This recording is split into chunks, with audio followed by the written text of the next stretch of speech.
नमस्कार, purple online बुलेटिनमा यहाँहरूलाई स्वागत छ। म विप्लव पोखरेल। आज देशमा एउटा ऐतिहासिक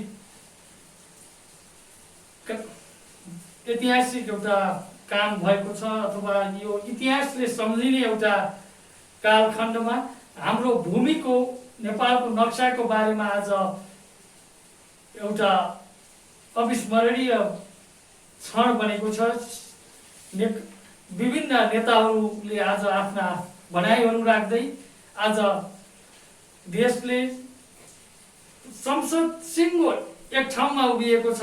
यो आजसम्मको एउटा स्मरण योग्य क्षण बनेको छ नेपालको संसदीय प्रणालीमा।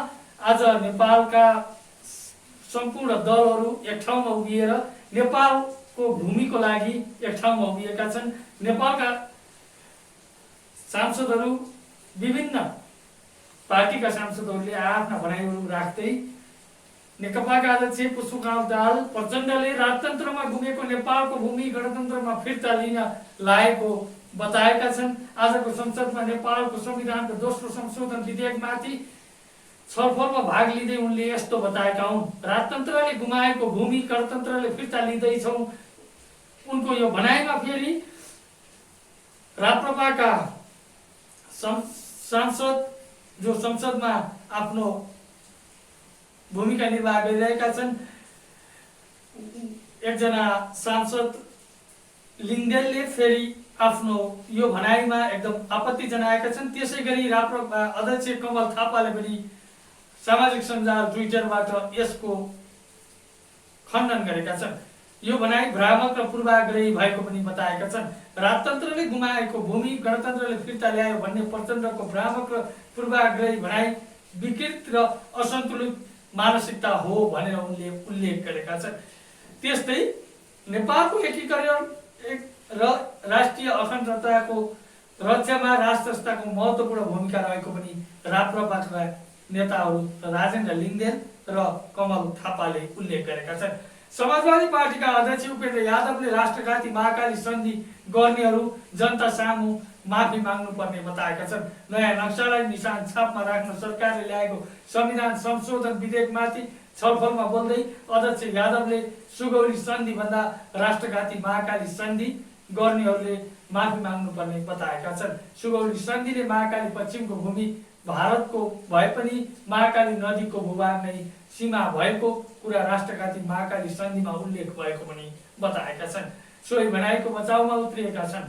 नेपाल कम्युनिस्ट पार्टी नेकपाका सांसद विष्णु पौडेल नयाँ नक्सालाई निशान छापमा राख्न सरकारले ल्याएको संविधान संशोधन विधेयकमाथिको छलफलमा महाकाली सन्धिमा प्रयोग भएका शब्दहरूको गलत अर्थ लगाइएको पनि बताएका छन्। महाकाली नदीको अधिकांश भाग सिमाना भनेर सुगौली सन्धि भन्दा झन राष्ट्रघाती महाकाली सन्धि भएको समाजवादी पार्टीका उपाध्यक्ष उपेन्द्र यादवले दिएको अभिव्यक्तिको खण्डन गर्दै पौडेलले त्यहाँ प्रयोग भएको शब्दको गलत प्रयोग भएको बताएका छन्। महाकाली सन्धिका बेलामा जुन खालको पदावलीको प्रयोग भएको छ, महाकाली नदीको अधिकांश भाग सीमा भनेर जसरी शब्द प्रयोग भएको पनि उनले बताएका छन्। त्यसरी नै विभिन्न नेताहरू काङ्ग्रेसका सभापति तथा संसदीय दलका नेता शेरबहादुर देउवाले आजको यस विधेयकमा संशोधन विधेयकमा आफ्नो पार्टीको समर्थन, त्यसै गरी विभिन्न अरू जनता समाजवादी पार्टीका नेताहरू उपेन्द्र यादवले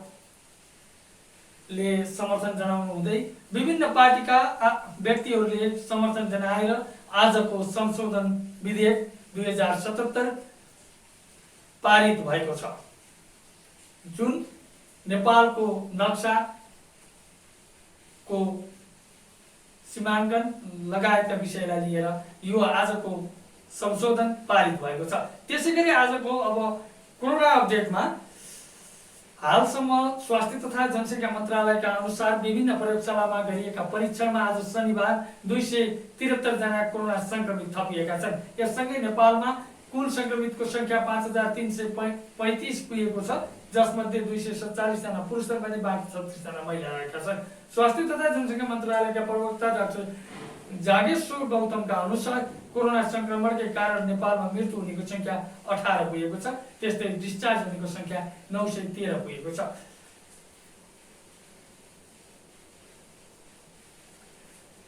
सीमावर्ती भारत बहराइच जिल्लाको भाजापुरबाट आएका 3-4 जना भारतीयले सशस्त्र प्रहरीमाथि आक्रमण गरेका छन्। जबरजस्ती बर्दिया पस्न खोजेपछि उनीहरूलाई रोक्न खोज्दा सशस्त्रमाथि आक्रमण गरेका हुन्।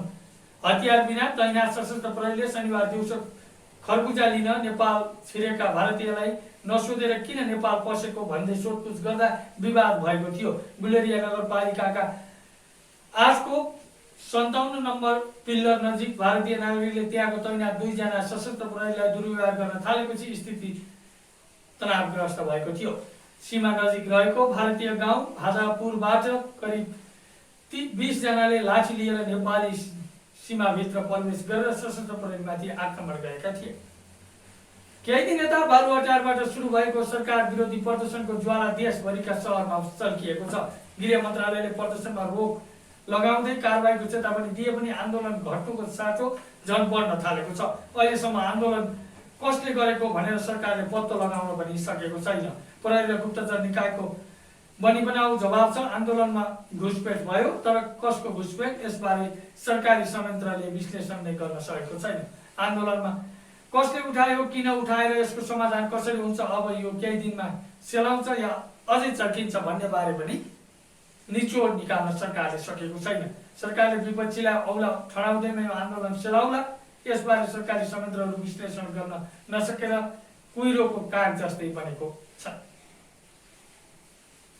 लामो समयपछि कोरोना भाइरसको संक्रमण देखिएपछि चीनको राजधानी बेजिङका केही भागमा पुनः लकडाउन गरिएको छ। दक्षिण बेजिङको सिन्फाजी मासु बजारमा कार्यरत व्यक्तिमा कोरोना संक्रमण देखिएपछि बेजिङका 11 वटा आवासीय क्षेत्रमा लकडाउन गरिएको समाचार संस्था एएफपीले जनाएको छ। त्यस्तै मासु बजारको छेउछाउमा रहेको 9 वटा विद्यालयहरू पनि बन्द गरिएको छ। सिन्फाजी मासु बजारबाट संकलन गरिएको 517 नमुना मध्ये 45 जनामा कोरोना संक्रमण देखिएको छ। जाँदै अहिलेसम्मको विश्व तथा नेपालको सम्पूर्ण कोरोना अपडेट। हालसम्म नेपालमा 1,27,288 जनाको कोरोना परीक्षण भएको छ भने यसबाट 5,335 जना संक्रमित भइरहेका छन्। त्यसमा 18 जनाको मृत्यु भएको छ भने 913 जना निको भएर घर फर्किएका छन्। यो रह्यो नेपालको हालसम्मको कोरोना तथ्याङ्क। त्यसैगरी विश्वमा हालसम्म 77,68,019 जना कोरोना संक्रमित भेटिएका छन् भने 39,84,593 जना यो महामारीबाट निको भएर घर फर्किएका छन्। त्यसैगरी हालसम्म विश्वभर 4,28,793 जनाले यो रोगको कारण मृत्यु भएर यो संसारबाट बिदा हुनु परेको छ। त्यसैले हामी पनि हजुरहरूलाई घरमै रहनुहोस्। नेपालमा लकडाउन केही खुकुलो भएको छ तापनि अनावश्यक बाहिर ननिस्किनुहोस्, भित्रै रहनुहोस्, स्वस्थ रहनुहोस् भन्दै हामी पनि बिदा चाहन्छौँ। नमस्ते।